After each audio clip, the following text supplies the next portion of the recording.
We're going to be looking at Exodus chapter 3, so if you want to turn to that in the meantime, as I introduce my subject today.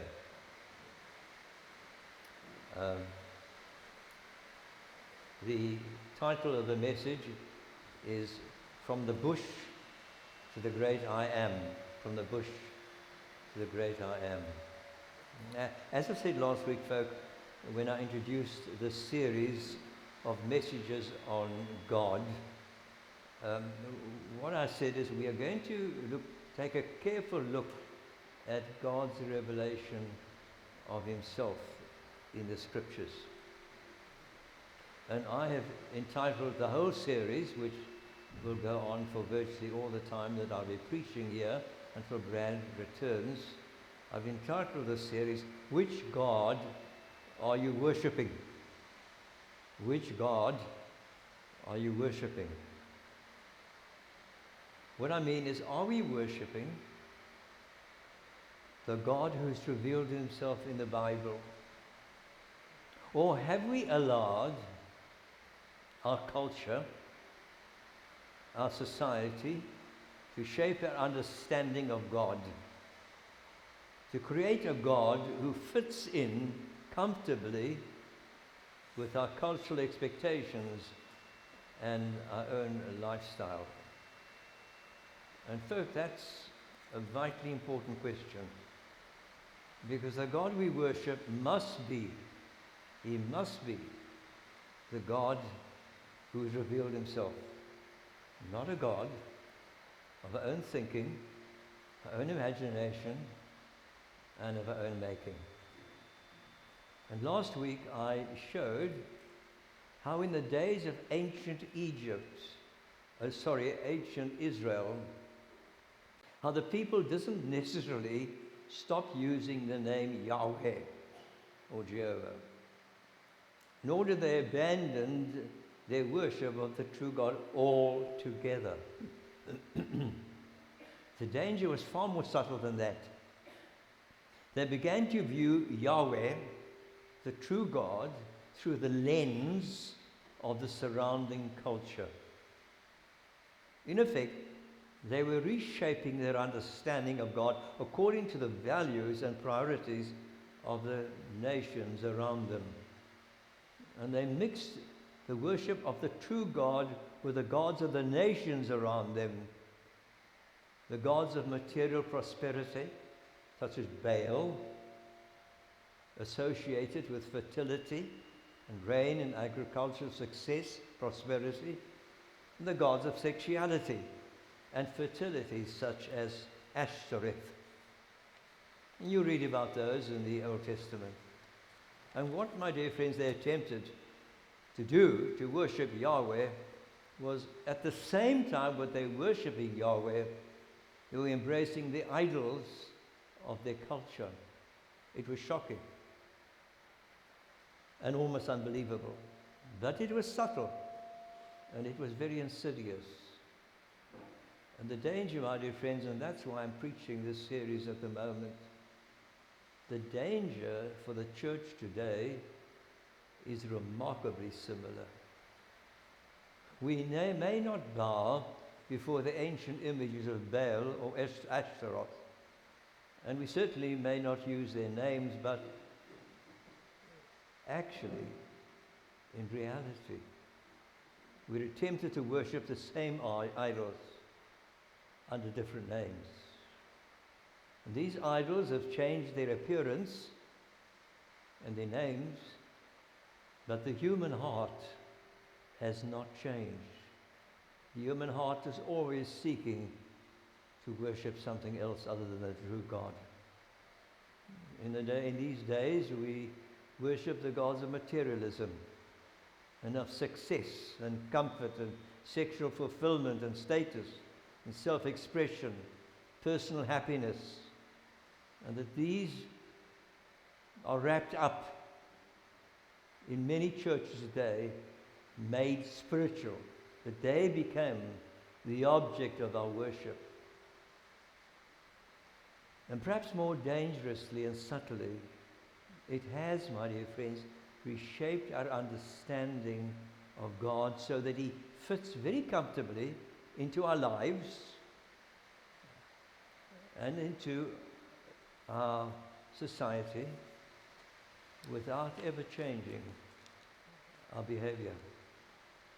You see, the second commandment makes it very clear that we are not only to worship the true God only, we are to worship the true God, but we must not even create images of the true God. And the prohibition, my dear friends, extends far beyond just physical representations.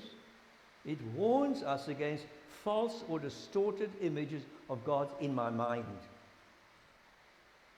Imagining Him to be someone other than the God who has revealed Himself in the Scriptures.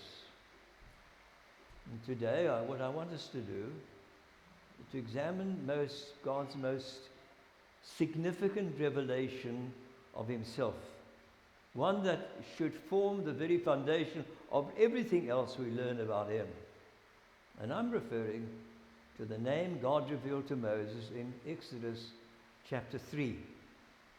And we're going to be reading there, and the verse that we will concentrate on is verse 14. And I'm reading from the NIV.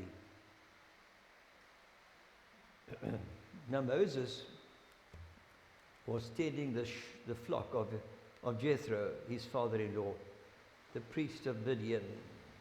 And he led the flock to the far side of the desert and came to Horeb, the mountain of God. And there the angel of the Lord appeared to him in flames of fire from within a bush.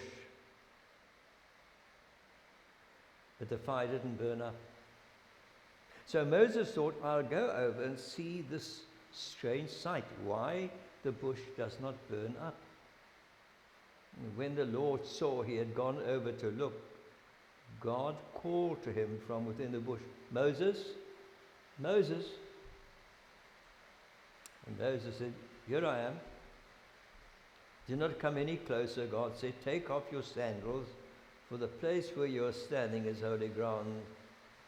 Then he said, I am the God of your fathers, the God of Abraham, the God of Isaac, the God of Jacob. At this, Moses hid his face because he was afraid to look at God. And the Lord said to him, I have indeed seen the misery of my people in Egypt, and I've heard them crying out because of their slave drivers. And I'm concerned about the suffering.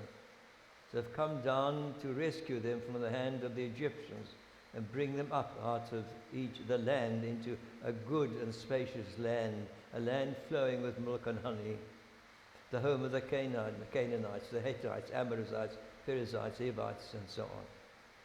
And now the cry of the Israelites has reached me, and I have seen the way the Egyptians are oppressing them. So now go, I am sending you to Pharaoh to bring my people, the Israelites, out of Egypt. But Moses said to God, who am I that I should go to Pharaoh and bring the Israelites out of Egypt? And God said, I will be with you. And this is the sign that it is I who have sent you. When you brought out the people of Egypt, you'll worship God on this mountain. That's Mount Sinai. And Moses said to God, suppose I go to the Israelites and say to them, the God of your fathers has sent me, and they ask me, what is his name? Then what shall I tell them? God said to Moses, I am who I am. And this is what you're to say to the Israelites, I am has sent me to you.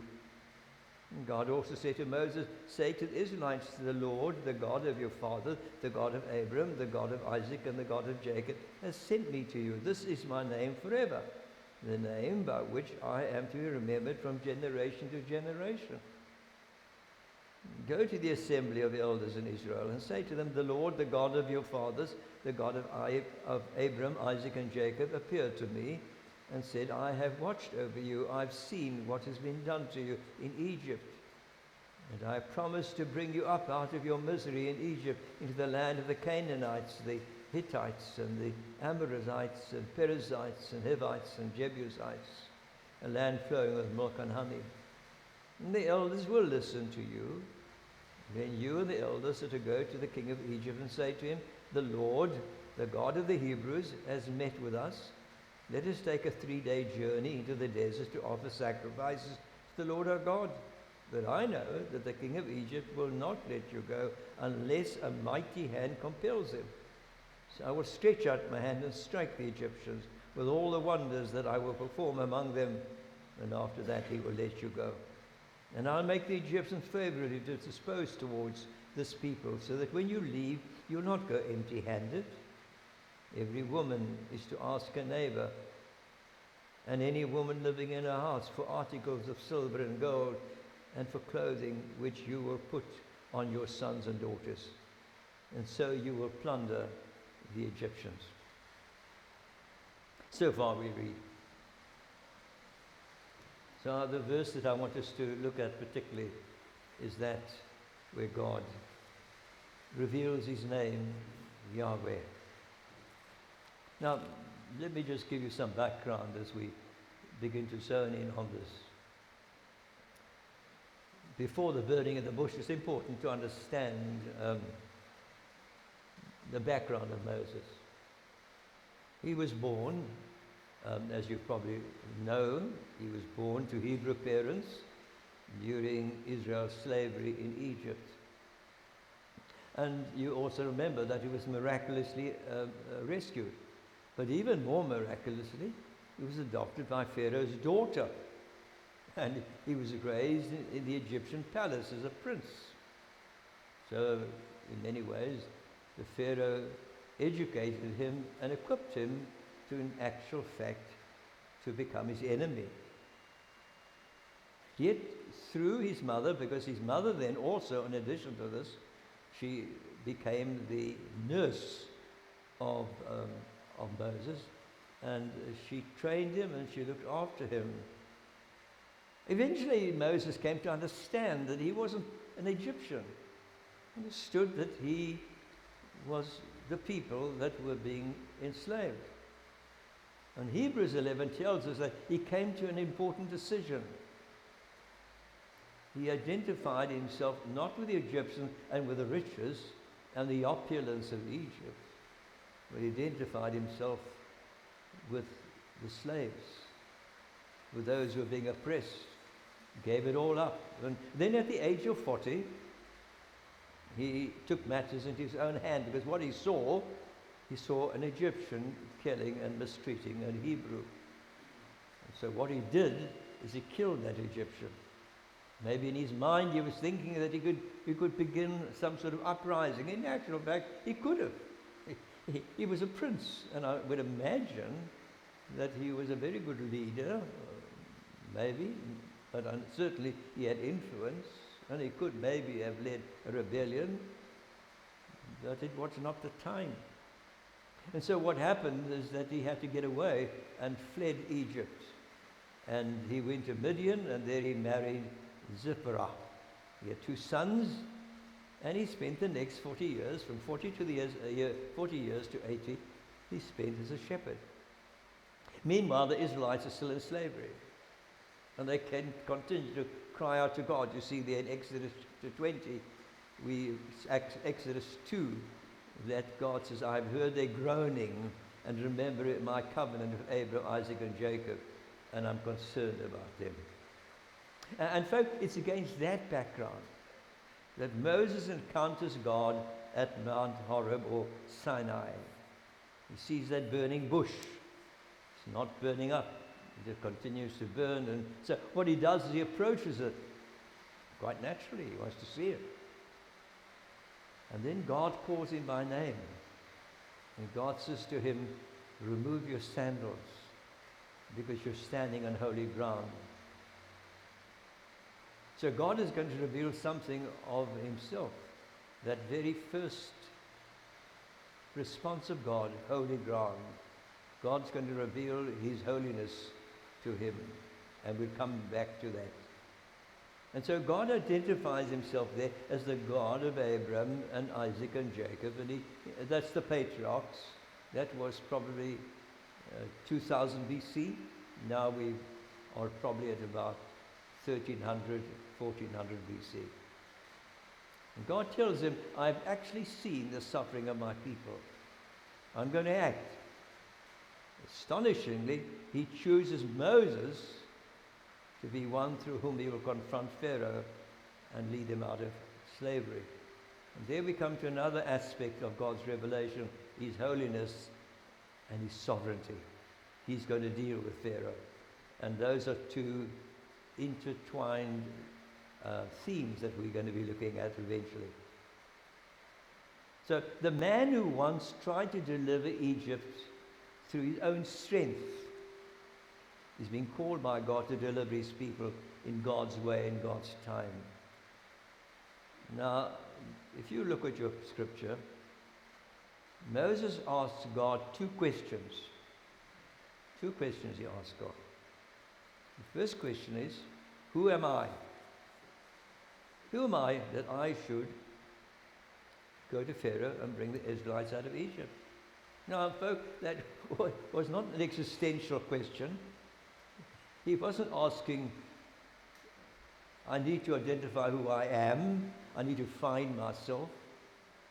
It was a question of utter unbelief.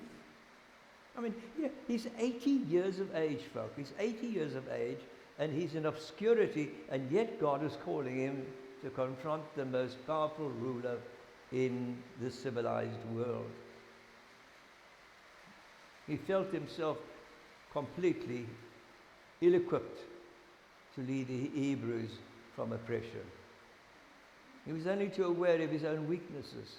Look at chapter 4, verse 10, where Moses said to the Lord, "O Lord, I have never been eloquent, neither in the past nor since you have spoken to your servant. I am slow of speech and tongue."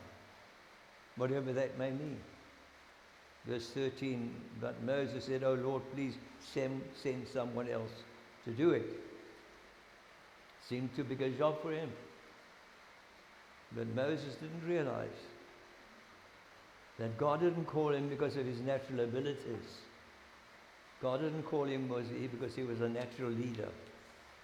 In fact, it was because he was weak, because he lacked confidence, that God called him. That's why God says to him, "Don't you worry about that. I'm with you. I'm with you. Because I'm the one who's going to deliver the people. You, my mouthpiece." Look at chapter 3, verse 12. And the Lord said, "I am with you, and this will be the sign to you that it is I who have sent you when you have brought the people out of Egypt. You will worship the God on this mountain." That's the first question. The second question brings us to probably the most significant passage in the whole Bible and our understanding of who God is. Look at verse 13. Moses said to God, "Suppose I go to the Israelites and say to them, 'The God of your fathers has sent me,' and they ask me, 'What is his name?' Then what shall I tell them?" Now you realize, if you know anything about the Old Testament, you'll know that names are very, very important, extremely important in those times, in that culture. A person's name, I mean, we don't always bother too much about the names. Maybe in the African culture they're more sensitive to that. We don't particularly worry too much about names, I don't think. If it sounds nice, then we will give it, or maybe it's a name of our Opa Grootjie or our great-grandmother, then we'll give them that name. But names are very, very important, you see. Because a name actually reveals something about that person's character, identity, and even purpose. And so the Bible tells us that God revealed himself specifically through names.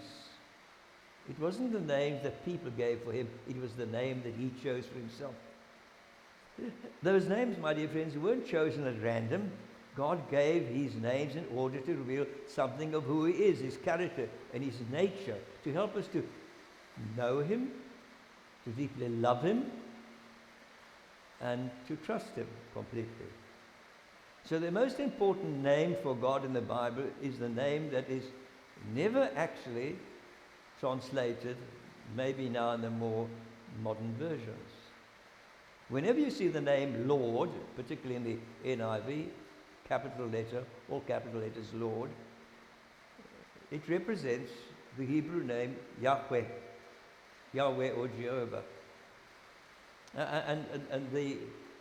You realize, of course, that Hebrew didn't have consonants, didn't have vowels, only consonants. So that name is YHWE, no vowels. We're not certain exactly how that name was pronounced. We have an idea. But you know too that the Hebrews regarded that name as with such reverence that they wouldn't even use it. They didn't even pronounce it because they were afraid. Maybe they would misuse the name of the Lord. And so instead what they've done, wherever there was Yahweh in the scripture, they would say Adonai, my Lord. And so many of our English translations that follow the same thing. So when the Hebrew text is there, then the personal name of God is set in capital letters, Lord.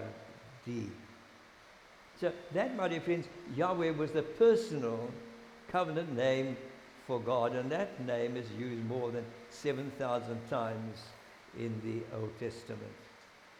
And it is here, my dear friends, in verses 14 and 15, that God Himself explains something of the meaning of that name. And my dear friends, as we examine those verses, we're going to discover some profound truths of who God is. And this is because I want us to come to a clear understanding of who God is from the Bible, not from our culture, that we can test our own understanding of God. And so Moses, you notice, asks God what He's got to say to the reluctant Israelites. When they ask him, who is it? Who is this God that you're speaking about? Exactly what kind of God is this God of our ancestors? Now you need to remember that they have been in Egypt for how long up to now? How long, do you know? How long had they been there? 450 years. It's a long time. I don't know when it was that, I know Jan van Riebeeck landed here in 1652. I don't know how many years, that's almost probably more than 400 years ago. I mean, it's in a long time. There they've been.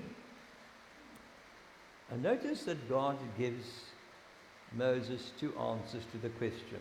Look at verse 14. It says, who must I say sent me? I am who I am.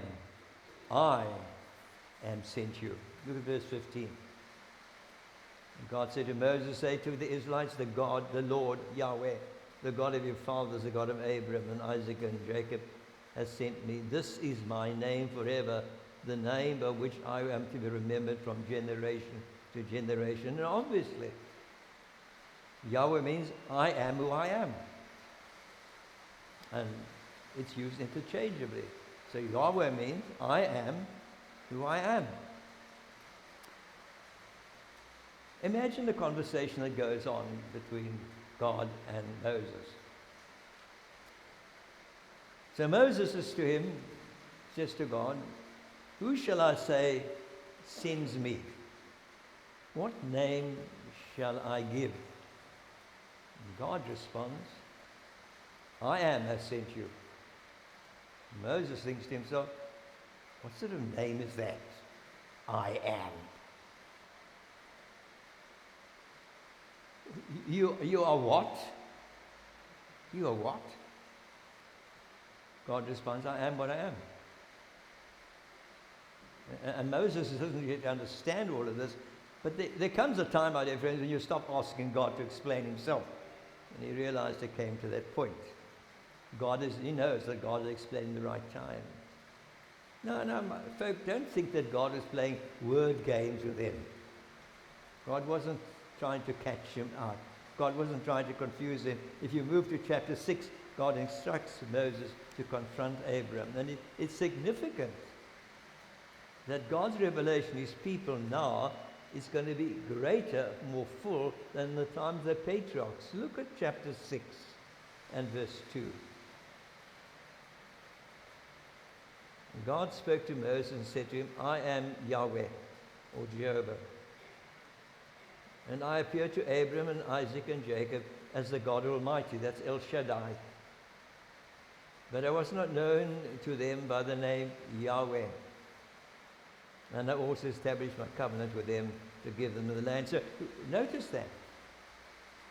What is it that the Lord is now going to make known to them that he did not make known to the patriarchs? That's the question. There's going to be a fuller revelation. What about the character of God? He's now going to make known to the experience of these people. Because this marks, my dear friends, a radical change in God's revelation of himself. That's why it's so crucial. He's now revealing himself to this people, to his people. While Genesis speaks about receiving worship, God receives worship. Nowhere in Genesis does God explicitly demand exclusive worship, nor is he compared to the other gods. So Exodus marks a radical change in God's revelation of himself. So I want us to focus specifically on this name Yahweh. What is God actually saying about himself when he says, I am who I am, Yahweh? What's God actually saying?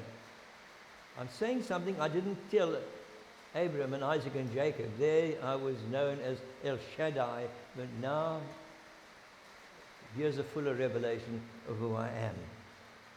So what's God saying about himself? Well, there are three things God's saying about himself. We won't be able to deal with all of them.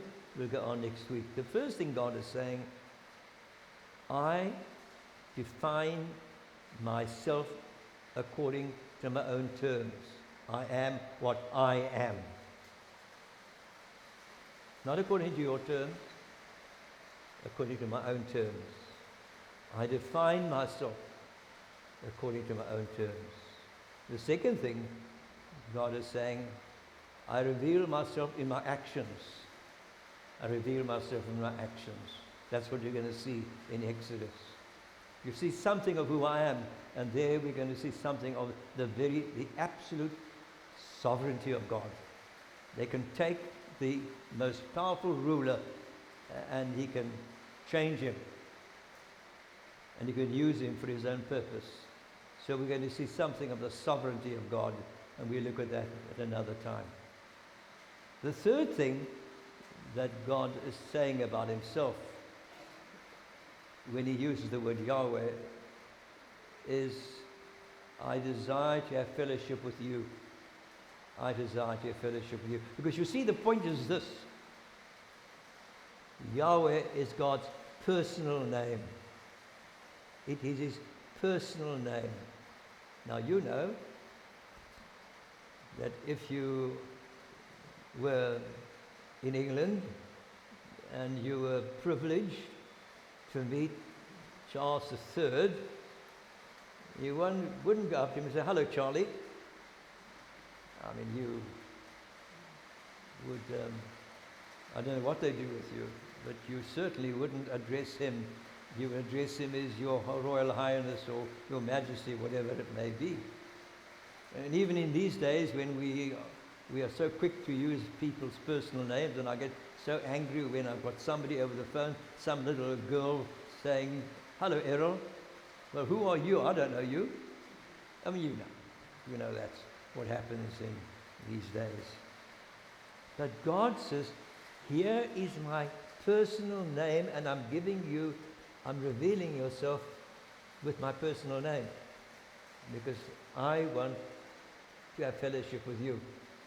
It's when I know somebody's personal name that there's a bond that is created. So God is creating a bond. So those are the three things, and I will look at the others next week. But today I want to look at just that first one. God is defining himself according to his own terms. The Hebrew phrase can be translated in different ways. I am who I am. I will be what I will be. And the Hebrew verb, my dear friends, refers to the present and the future. It's rich. And it's so rich, my dear friends, that it's absolutely difficult to capture or translate into English. God was in fact saying, I am who I say I am, who I reveal myself to be. Not what you think, what you imagine, who I am. That's absolutely crucial. God defines himself according to his own terms, not according to our thoughts and our ideas and what society says. Here, my dear friends, the infinite is explaining himself to the finite. And you see, it seems to me that we need to understand, when we look at this, we need to understand what's going on in the context of that time. Again, I want to remind you, consider that Israel had been in Egypt for over 400 years. Now, what do you know about Egypt? Was Egypt a secular society? Those who come to lectures know that. It wasn't a secular society. Egypt was a very religious society. Their religion permeated every aspect of their lives. It was woven into their lives. That's why, for example, a pharaoh, his greatest achievement or his greatest goal would not be to build the most beautiful palace, but the goal of his life was to build the most beautiful tomb. Imagine that. Why? And to accumulate as much as he could, because all his riches would go into the tomb. They were so religious, because they believed in the afterlife. So every aspect of life, the whole civilization was based on religion. It wasn't like we are. Religion is peripheral to our society. But for the Egyptians, it was the very center of their society. It was the glue, my dear friends, that bound them together. It permeated their lives. And they believed in many, many gods. Each one of the gods controlled some facet of life. Every detail of life, from the predictable flooding of the Nile to the chance death of a cat, depended entirely on the attitude of the god. And that was basically the understanding of the Pharaoh. Pharaoh was regarded as an incarnation of one of their gods, Horus. They viewed him as the god king. So Horus would reincarnate himself. When the Pharaoh dies, he then reincarnate himself, the following Pharaoh. So he was there all the time. So, and the Pharaoh was responsible for keeping what they call ma'at. That means balance. And so that the Egyptian society would continue to prosper.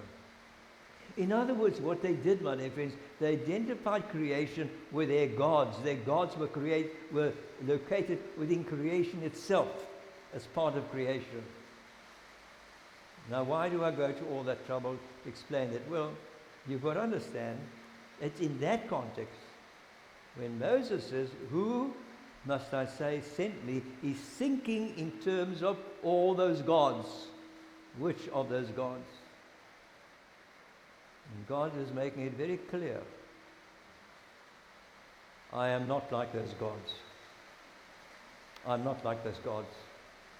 It's not just that I'm more powerful than the pagan gods. I'm in another category altogether. Totally different. One great theologian puts it like this: God's being is qualitatively different. No limitations or imperfections of creation should be projected onto our thoughts of God. Don't look for something in creation to give you an idea of what God is like, because creation is imperfect. It's finite. Creation is finite. Look at the stars. Look at the universe. Look at all. It's finite. It isn't what that scientist many years ago, Carl Sagan, said, the universe is all there is, has always existed. It hasn't. There's only one who has always existed, and that's Yahweh. From everlasting to everlasting, He is God. I mean, think about that. And I think I've told you this before as a child, when I began thinking deeply about these things. And I would sit and ponder on this and think, well, I have a father and mother, my grandfather, and I can go back. We all have some point of existence. How can God just have appeared? There must be something. And so I'm thinking back and back and back and thinking, maybe 1 million years, or whatever it may be, depending on your time frame. How could there have been nothing and then there's God? But God is there. There's nothing. There's no universe. There are no stars. There's nothing. But God is there. Go back. Go back 1 million years. Go back 25 million years. Go back 100 million years. There's nothing. Irrespective of what the evolutionists say, there was nothing. And yet, God was there. And I realized I better stop thinking like that, because I'm going to blow my mind. A fuse will go.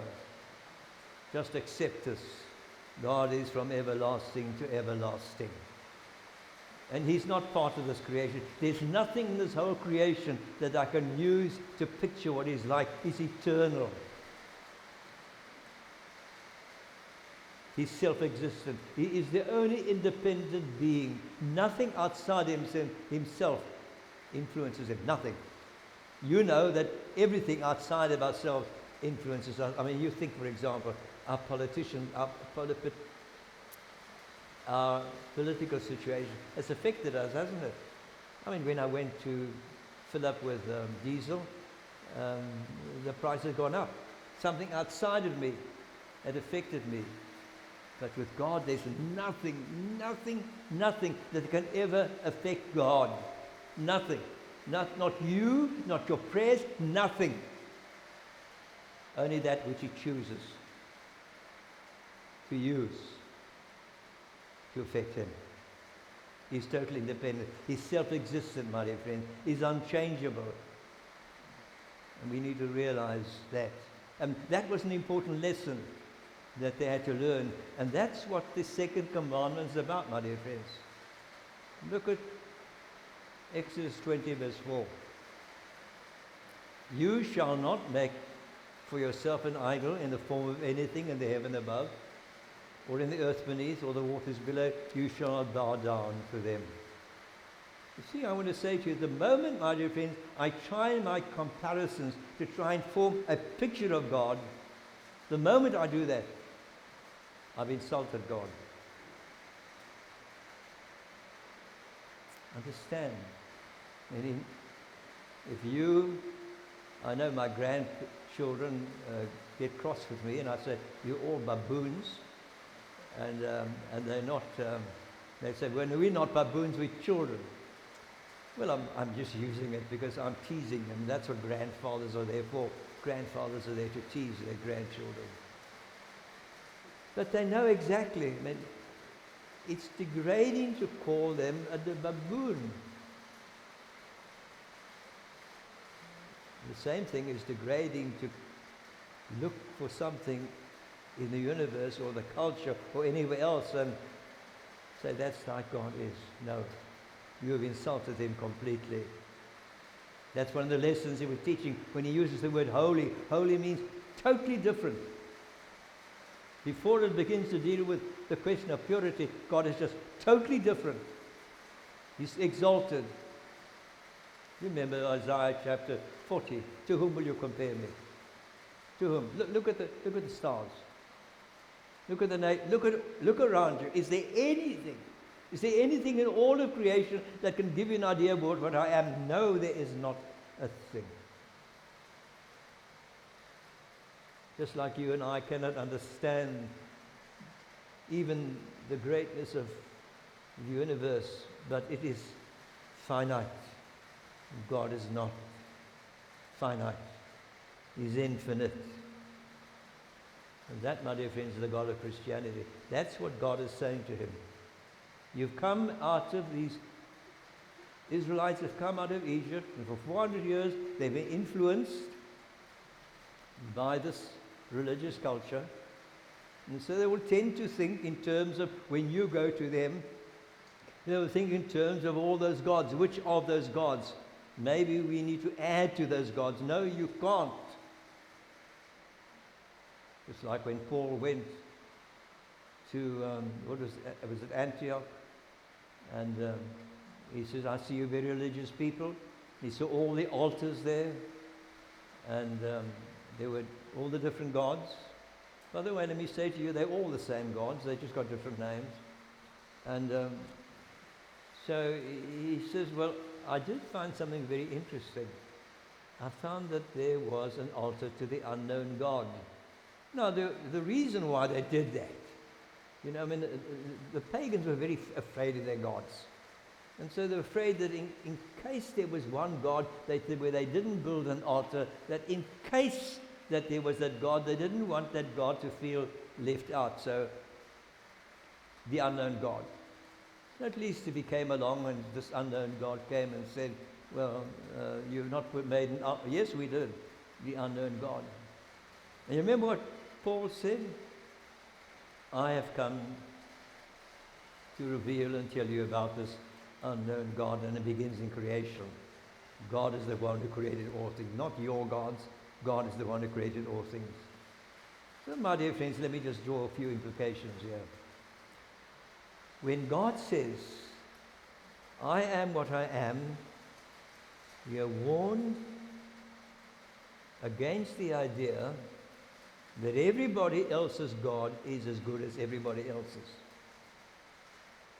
That's the whole woke attitude philosophy today, that anybody's God is as good as everybody else's God. No. There is only one true God. There is only one true God. And that's the God who calls himself Yahweh. Again, let me remind you of Acts 17, where Paul begins the creation as he explains to them the unknown God. The second implication, my dear friends, it warns me against viewing God in the images of our cultural gods. A God who actually fits our own selfish and sinful desires, a God that I can manipulate, that I can fit into my agenda. Folk, God is not user-friendly. God isn't tame. You need to understand that. We can have fellowship with him, but we cannot take him lightly. We can't be familiar with him. We can love him and he loves us, but we cannot be familiar with him. God is not consumer orientated. God doesn't fit himself into the culture of our time. He doesn't fit himself into the way we think. He's unchangeable. He is the same God who created all things. He's the same God who will wrap everything up at the end, and he's the same God that you and I will fall before one day. You can't manipulate God as a genie in a lamp, and you know that's exactly the bulk of churches, particularly those who appear on TV, and they think they can manipulate God. They've taken the gods of our culture, they've superimposed it upon this God. So now all these things, if you want to see God's blessing, his blessing is shown in my health, in my wealth and prosperity and so on and so on. That, my dear friends, is an idol. You need to know that. And that's what worries me. That's what concerns me. That in so many churches today, very sincere, and yet they're worshipping an idol. That's why I asked the question, which God are we worshipping? Are we worshipping the God as he revealed himself in the Bible, or am I worshipping a cultural God Am I worshipping a God who fits into the consumer-orientated, materialistic, sexual views of our society? Have we sort of thought we can fit God into that? That's idolatry, folk. We need to realize that. So we can be worshipping and singing with great gusto, but unless, my dear friends, my understanding of God is according to the Bible, and I need to be strict here to understand. The problem, my dear friends, today in the church is we've shrunk God to fit our own understanding of who we are, rather than understanding ourselves in the light of who God is. We have, my dear friends, largely in the church today, created a God in our own image. Psalm 115 speaks about that. And one of the tragedies of that is that we become just like the idols we worship. God is who He is. And we submit to this God above us. And there's something I've got to realize, that God has revealed Himself, but there still is a great mystery about Him. There are things I can't understand about Him. Many people, many Christians, become very intimidated when they've got to deal with the doctrine of the Trinity. Can't explain it. It's illogical. But it's that very point, my dear friends, of the Trinity, is that very point that tells me that this is a revealed religion. Because if I can explain to you the God I worship, it's an idol. I can't explain it. There's got to be a lot about Him. As much as He's revealed Himself, we have only seen the fringes of His glory. We've only seen the fringe of His glory. The God we worship is beyond us, beyond our understanding. To whom will you compare me? And who is my equal? So there's got to be a mystery about this God. There's got to be something that I don't understand, a lot of things that I don't understand. That's why God says to the prophet, my thoughts are not your thoughts, nor my ways your ways. For as high above the earth, so high above are my ways and my thoughts than your thoughts. And yet, and this is where the grace comes in, my dear friend, and yet this God, who's infinite and beyond me, has chosen to reveal Himself, to make Himself known in His actions and in space and time. He's come down, my dear friends, to our very level. The infinite communicating with the finite. He's accommodated Himself, His revelation of Himself, to human language. You've got to understand that. Human language, there are no words in our human language that can actually describe Him other than Yahweh. It takes me to the very mystery. It takes me to the very edge where I've got to say, well, where Moses has got to say, well, I can't ask much more. I give up. But what I do is I bow before this God. This God is beyond me. And the grace of God is this, my dear friends, that He has not left me to grope in the dark. There was a great man in the 60s who captured this in the title of his book. If you've never read it, it's a good book to read if you want some deep reading. He is there and He is not silent. Francis Schaeffer.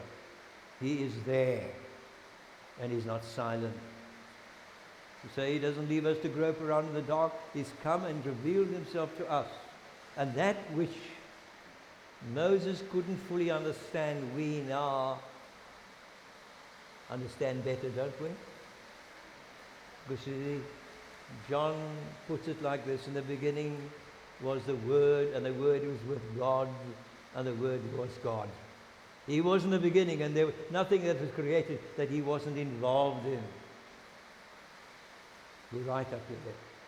We're right there in the infinite, but John brings us right down here. And the Word became flesh. Not he became human. The flesh means he had veins, he had muscles.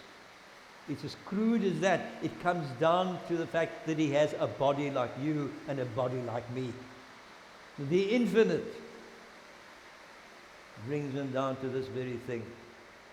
The Word became flesh, and he made his dwelling with us. And we've seen his glory, the glory of the one and only who came from the Father, full of grace and truth. My dear friends, do you see the miracle of that very thing? I mean, look at all the other religions. Their gods hide from them. They knew to use some magic rituals to enable them to approach their gods. They worship in fear. But this God, Yahweh, has reached down to us through his Son. And that's why John goes on to say, no one has ever seen God. No one has ever seen God, but God, the one and only, who is at the Father's side, has made him known. And that's why he said, I am the bread of life. I am life. I am the good shepherd, the I am. He's come to reveal himself. That name Yahweh, Jesus, fills it with a meaning as he comes down to our level. And there is, my dear friends, only one way to know God. There's only one way in which you can have fellowship with God. That's why Jesus says, I am the way, the truth, and the life. No man comes to the Father but by me. The apostle said there is salvation there is no salvation for anyone, for there is only one name, Yahweh, given amongst men, people, by which we may be saved. Everyone who calls on the name of the Lord will be saved. And I want to ask you, my dear friends, as I bring this message to a close, do you know this God? Do you know him? Not vaguely, but do you have fellowship with him? Can you say he's my God? You see, let me put it like this. What do you think is the purpose of your life? What's the purpose of your life? And they say, oh, well, the purpose of my life is to have a good career one day, to marry, to have children if you are younger, and maybe if you're my age, to die full of years. What's the purpose of your life? Because, my dear friends, that is the most important question any person could ask. If you don't know the purpose of your life, if you don't know the goal of your life, you're going to achieve that goal. If you don't know the goal of your life, you're going to achieve that goal. Nothing. What is the goal of my life? Well, I will tell you what the goal of your life is. And the goal of my life, and that's to know God. That's to know God. There's nothing as important as that. And it's that, my dear friends, that I can actually say, well, I can know him. How? I can't reach up to him. I can't find him. He's come down to find me. And I can know him through his Son, Jesus Christ, who's not only come to reveal him, but made it possible for you and I to have fellowship with this God. Because what he did, and we've been singing about it, what he did is to take our sin, to take the very thing, the barrier that divides me from God, and he's dealt with it. And I'm going to ask you again, my dear friends, do you know this God? Because there's nothing more important in your whole life, nothing, than to actually come to know him through the Lord Jesus Christ. Amen.